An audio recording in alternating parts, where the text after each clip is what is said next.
Hi, my name is Yolanda, and I'm doing an internship at the ANSA Group in the UK as a project assistant manager.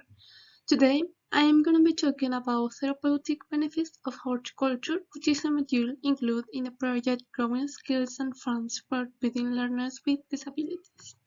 I hope you enjoy this presentation. Okay, so first of all, we have to know what exactly is horticulture. Horticulture has become a large part of today's industry. To understand the positive impact it can have on our everyday lives, we first need to know exactly what defines horticulture as a whole. Horticulture includes the production and use of plants for food, comfort, and beautification. Horticulture, or the culture of a garden, has plenty of variants, but first this current module will introduce the trainees to some history and basic definitions of horticulture and today's worldwide.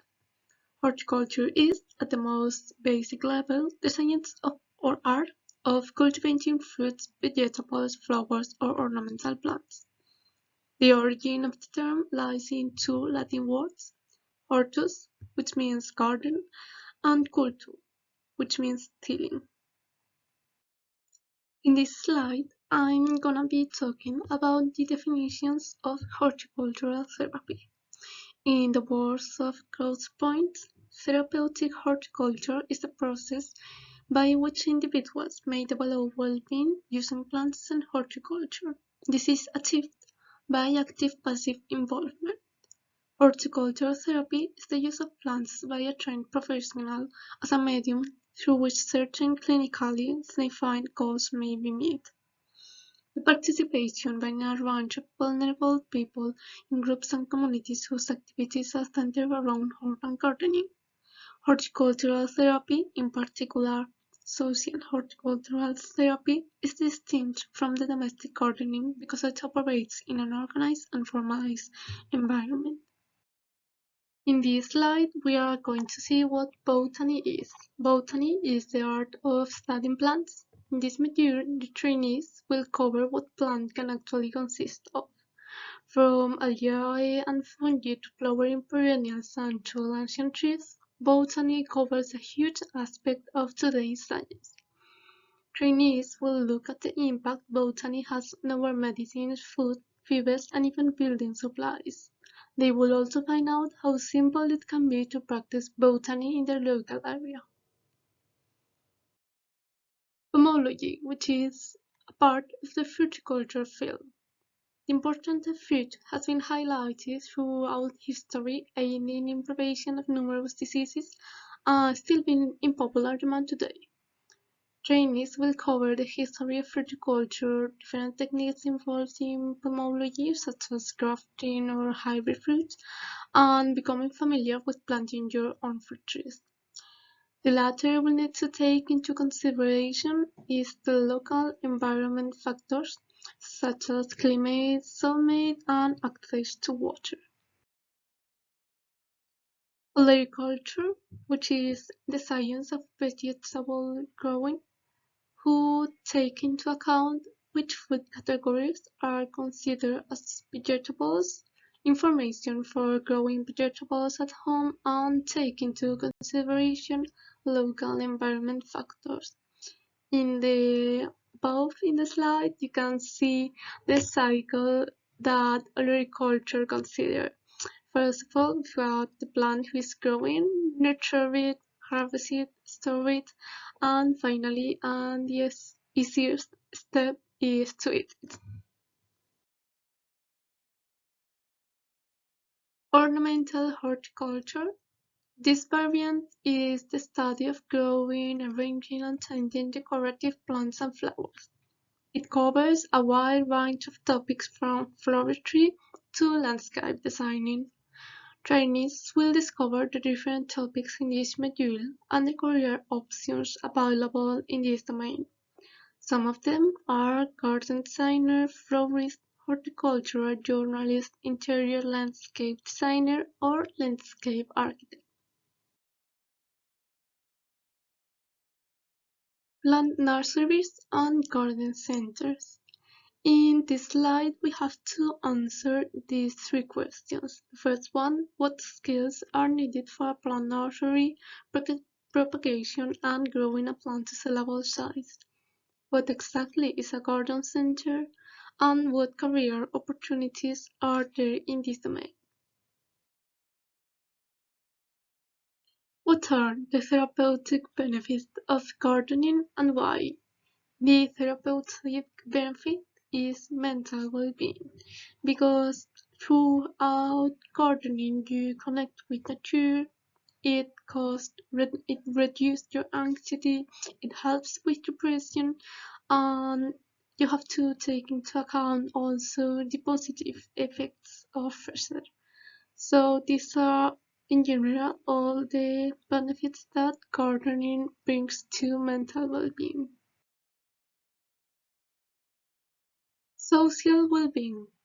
This module is aimed at finding out how acquiring a new skill or interest can help people find a safe topic for conversation, or simply feel included through community gardening. Horticulture has also been proved to help with social interaction, which can be an antidote for loneliness. Journalists will research why horticulture can have such an effect on our social well-being, and look into the amount of options available in the area for communal gardening. Physical activity. Growing and looking after plants is recommended as a physical activity. This module will look into why and how you can adjust activity intensity and duration to suit you. Research with activities can help strengthen your muscles and bones, how you can improve your coordination through tasks, and what tools you can use to help you out. Chinese will cover aspects of how gardening can improve your physical health and fitness, and how can you adjust and how you can adjust it to suit you. Improved self-esteem. Research has shown that spending just 30 minutes gardening can help improve self-esteem. Trainees will look into information as to why this is the case and explain how gardening can give you a sense of achievement, independence, meaning, and purpose. Overall benefits. To follow on from the points made in these last four modules, trainees will put together all the research made and information gathered to find out all the therapeutic benefits of gardening. This module will be aimed at stringing together the positives that improved fitness and mental well-being can have on oneself. They will also look into how these benefits can help with general life and future employment. So now let's get practical. This module will begin the practical part of this subject. Trainees will be taken to a garden and introduced to the necessary tools and equipment needed for the small task in the next module. This module will purely introduce the tools and their use and some simple terminology used in gardening: pot, container, border, soil, manure, hand fork, hand shovel, planting, watering, etc. The following will be necessary: for example, X amount of small pottery flowering plants like pensies, primroses, or calendulas, just enough for every trainee or pair of trainees. A container or containers pre-filled with soil and manure, and X amount of hand towels or hand frogs. Trainees can share and take tools with watering can and access to water. So that will be like the most practical slide of this whole module. Now the trainees having shown the tools, the trainer will show them how to plant a flowering plant into the container, explaining the necessary steps and answering any questions the trainees may have. Once they have been shown, the trainees will work together and plant the rest of the flowers into the container. They are encouraged to communicate with each other or work to plant their plants and take turns in helping out and exchanging tools or jobs. They will complete all the necessary steps shown to them and be encouraged to use the terminology taught in the last module. Get involved. The last module of this subject will focus on researching ways the trainees can get involved in horticulture. They will research groups, communities, and events happening near their home area and seek days and contacts they can use for future reference. And last but not least, thank you very much for listening this presentation. In case of any questions, you can mail us. You find the email on this slide, visit our website, or find us in our social media, which are Facebook and Instagram. So thank you for your time.